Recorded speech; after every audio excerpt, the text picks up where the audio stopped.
Praise Lord समस्त को स्वागत करछि लिविंग गॉड चैनल रे। प्रिय भाई और भौणी माने आसंतु आज ए न्यू ईयर रे आमे एक वाक्य पढ़िबा जहाँकि लेखा जायछि द्वितीय विवरण तार 28 पर्व आउ एक पदरु दुई पद पढ़िबा। आसंतु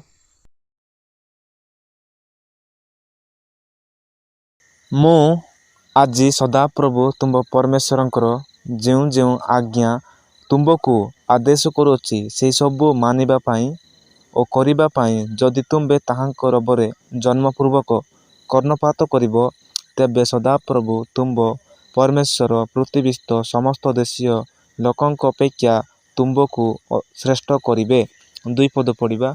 जदि तुमबे सदाप्रभु अपना परमेश्वरंक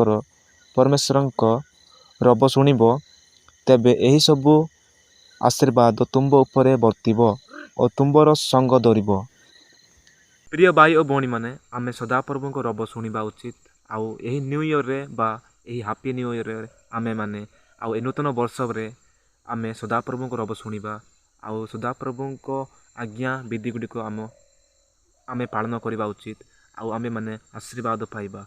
प्रिय भाई और भौणी माने आपण माने ए नूतन वर्ष रे आपण सदाप्रभु को आउ गुरुत्व दियंतु, सदाप्रभु को गुरुत्व दियंतु आउ सदाप्रभु को कथा शुणंतु, सदाप्रभु को विषय वाक्य शुणंतु। प्रिय भाई और भौणी माने वाक्य कहूची आउ एही कथा जो लेखा जायछि आउ द्वितीय विवरण तार 28 रो 1-2 पद रे ताहा इजराइल लोक मानकु इजराइल रो लोक मानकु कहा जायतिला।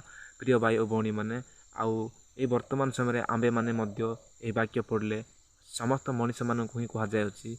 प्रिय भाई और भौणी माने आमे ताहांकर रब शुणिले ही आमे आशीर्वाद पाइबा, जदि आमे ताहांकर रब शुणिबा नाही ताहाले केबे मध्ये आमे आशीर्वाद पाइबा नाही।